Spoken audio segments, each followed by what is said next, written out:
This is VOA News. Via remote, I'm Marissa Melton. The French news agency is reporting that Somali forces have ended a 30-hour siege by al-Shabaab jihadists at a hotel in Mogadishu. A local official said the attackers are dead. He spoke on condition of anonymity. The official gave no information about the total number of casualties in the attack on the Hyatt Hotel or how many al-Shabaab fighters had been killed. Earlier reports put the number of casualties at 20 or more, with more than 40 people injured. The Somali government is expected to give a news briefing about the attack on Sunday. The hotel has been destroyed following bombardment by security forces to eliminate the assailants who were holed up in the building. But the officials said the building needed to be cleared of any explosives that may have been planted. In a separate attack in Mogadishu overnight involving mortar shells, 5 civilians from the same family were killed and 10 others were injured when mortars landed on their residences near Mogadishu airport. No one has claimed responsibility for the mortar attacks, but Somali security officials said al-Shabaab had carried out similar mortar attacks many times in the city. Russia said Saturday its air defenses shot down a drone in Crimea. It was the second such incident at the headquarters of its Black Sea Fleet in 3 weeks. The governor of Sevastopol said the drone that was shot down fell on the roof of the Russian fleet's headquarters, but did not cause casualties or major damage. Earlier this month, explosions at a Russian airbase destroyed 9 Russian warplanes, and earlier this week, a Russian ammunition depot in Crimea was hit by an attack. Ukrainian authorities have not claimed responsibility for any of the attacks, but President Zelensky referred obliquely to them Saturday in his nightly video address. This is VOA News. Thousands of people gathered at the Zulu Royal Palace in South Africa Saturday to witness the crowning of a new king in the country's richest and most influential traditional monarchy. Misuzulu Zulu, who's 47, ascended to the throne once held by his late father, Goodwill Zwelithini. During traditional ceremonies, the new sovereign, wearing a traditional leopard skin, promised to work to unite the Zulu nation. The title of king does not bestow executive power, but the monarchs of the Zulu nation wield great moral influence over more than 11 million Zulus, who make up nearly a fifth of South Africa's population. Former U.S. Vice President Mike Pence talks about the attack on the Capitol building on January 6, 2021, and his chances of testifying before the January 6th committee, in this piece with AP correspondent Tim McGuire. In an Associated Press interview, former Vice President Mike Pence says he refused to get into a car with Secret Service agents during the attack on the U.S. Capitol building because he didn't want to leave. My concern was that somebody somewhere else might give an order to a Secret Service agent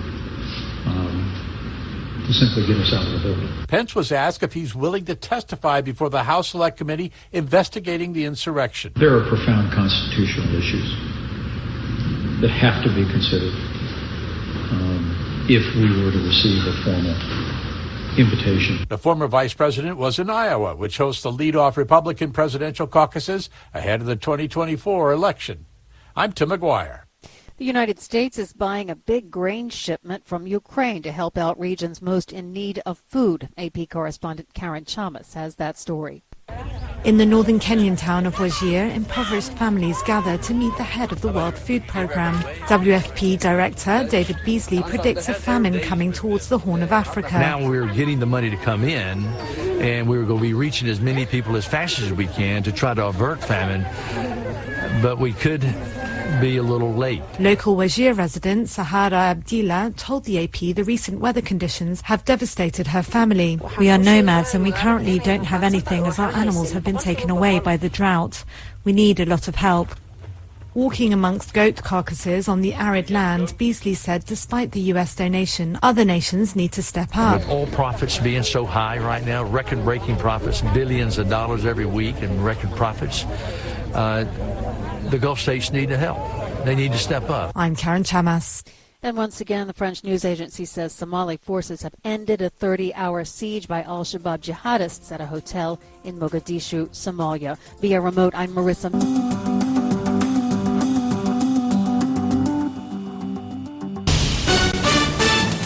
This is VOA News. Reporting by remote, I'm Joe Ramsey.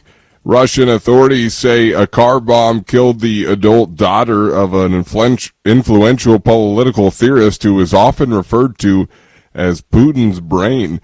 The Moscow's branch of the Russian Investigative Committee said preliminary information indicated a bomb exploded in the SUV driven by 29-year-old Daria Dugina.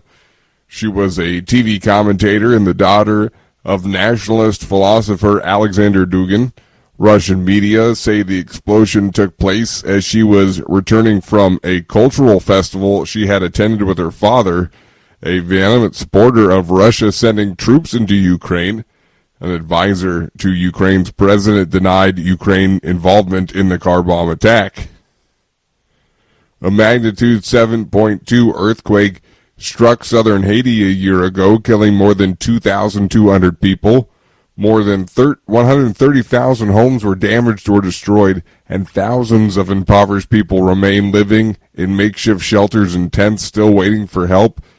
The government says it's planted 400 tons of beans, donated 300,000 baskets of basic goods, and given $100 each to vulnerable people. But UNICEF warned last week that more than 250,000 children still have no access to adequate schools, and the majority of 1,250 schools destroyed or damaged have not been rebuilt. It said violence and a lack of funds have delayed reconstruction 1 year after a magnitude 7.2 earthquake struck southern Haiti, killing more than 2,200 people. Find more news on our website, voanews.com. This is VOA News. Somali federal police said Sunday that security forces had ended the Mogadishu hotel siege by the al-Qaeda affiliate militant group Al-Shabaab after nearly 30 hours of operations. Officials say more than 20 people were killed in the attack. VOA's Mohammed Hussein reports from Mogadishu. Somali Police Chief General Abdi Hassan Hijjar said that casualties include civilians and security personnel who were killed in the Al-Shabaab complex attack on the Hayat Hotel in the center of the city near Somalia's Criminal Investigation Department headquarters. He said the main focus of the security forces was rescuing trapped civilians after Al-Shabaab fighters targeted the hotel with explosions and stormed the building, followed by a firefight that lasted nearly 30 hours. He added that the security agencies involved in the operations who ended the siege at midnight rescued more than 106 people, including women and children. The Al-Qaeda-linked Islamist group Al-Shabaab claimed responsibility for the deadly attack on Hayat Hotel in Mogadishu and claimed it had killed 63 people and wounded 107 others. The attack was met with international condemnation. This was the first deadly attack by Al-Shabaab on an up-scale target in Mogadishu since Somalia's new president Hassan Sheikh Mohamud took office in May. The attack also was the longest hotel siege in Somalia since Al-Shabaab started its insurgency more than 15 years ago. Mohammed Daisane for VOA News, Mogadishu, Somalia. Pope Francis said Sunday he was concerned by rising tensions between the state and the Catholic Church in Nicaragua 2 days after Bishop and regime critic Rolando Alvarez was detained. Francis said he was following closely with concern and sorrow the situation in Nicaragua amid a worsening standoff between the church and a government accused of increasing authoritarianism. A spokeswoman for the EU's foreign policy chief also said the EU was following closely. Recapping our top story, Russian authorities say a car bomb killed the adult daughter of an influential political theorist who is often referred to as Putin's brain. The Moscow branch of the Russian Investigative Committee said preliminary information indicated a bomb exploded in the SUV driven by 29-year-old Daria Dugina. She was a TV commentator and the daughter of nationalist philosopher Alexander Dugin. Reporting by remote, I'm Joe Ramsey. I'm Dan Novak.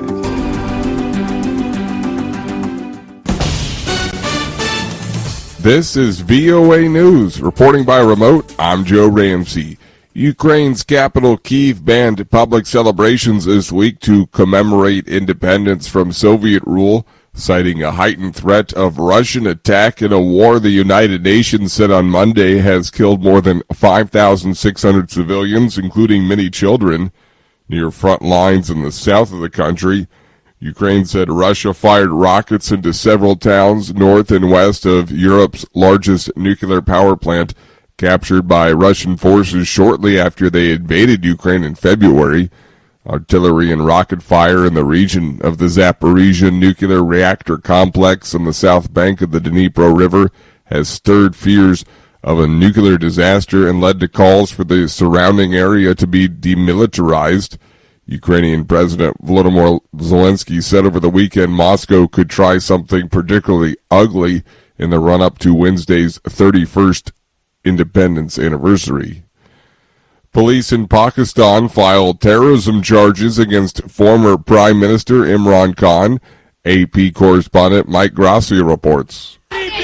Hundreds of supporters gathered Monday outside former Pakistani Prime Minister Imran Khan's home after terrorism charges were announced against Khan. The charges were filed following a speech by Khan in Islamabad on Saturday. In the speech, Khan vowed to sue police officers and a female judge while alleging that a close aide had been tortured after being arrested. Police have been prevented from arresting Khan by a protective bail issued by a court in Islamabad that is in effect for 3 days, according to a senior official in Khan's Tehreek-e-Insaf opposition party. Khan could face several years in prison if convicted. I'm Mike Gracia. Find more at voanews.com. This is VOA News. Thousands of protesters have marched through Haiti's capital and other major cities, blocking roads and shutting down businesses to demand that Prime Minister Ariel Henry step down and call for a better quality of life. Demonstrators are saying things in Haiti have gotten out of control. Violence and kidnappings in Port-au-Prince and nearby areas have surged in recent months, with warring gangs killing hundreds of civilians as they grow more powerful. Poverty has also deepened and inflation has reached 29%. Pfizer is asking U.S. health regulators to authorize an updated COVID-19 vaccine booster.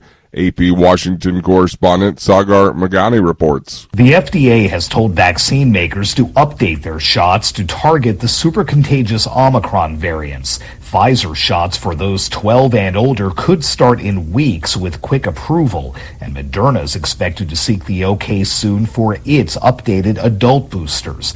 The vaccines currently being given still offer strong protection against severe disease and death, but they target the virus strain that spread in early 2020 and no longer protect nearly as well against infection. The new combo doses are essentially a second-generation vaccine. The White House says it'll be key for people to get the new shots this fall and winter.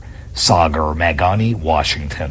The new Webb Space Telescope is showing Jupiter's auroras and tiny moons, the AP's Ed Donahue reports. Photos released by NASA and taken last month show Jupiter's northern and southern lights and swirling polar haze. There were a lot of images that stood out, including Jupiter's Great Red Spot, a storm big enough to swallow Earth. A wide field picture shows the faint rings around Jupiter, as well as 2 tiny moons against a glittering background of galaxies. Planetary astronomer Imka DePatter at the University of California, Berkeley, who helped lead the observations, says, to be honest, they didn't expect the images to be this good. The research team says the infrared images from 1 million miles away were artificially colored in blue, white, green, yellow, and orange to make the features stand out. I'm Ed Donahue.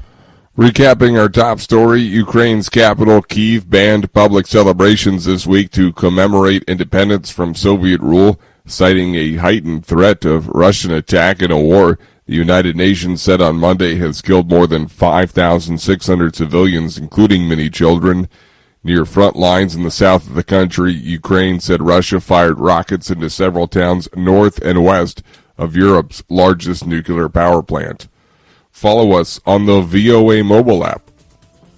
Reporting by remote, I'm Joe Ramsey.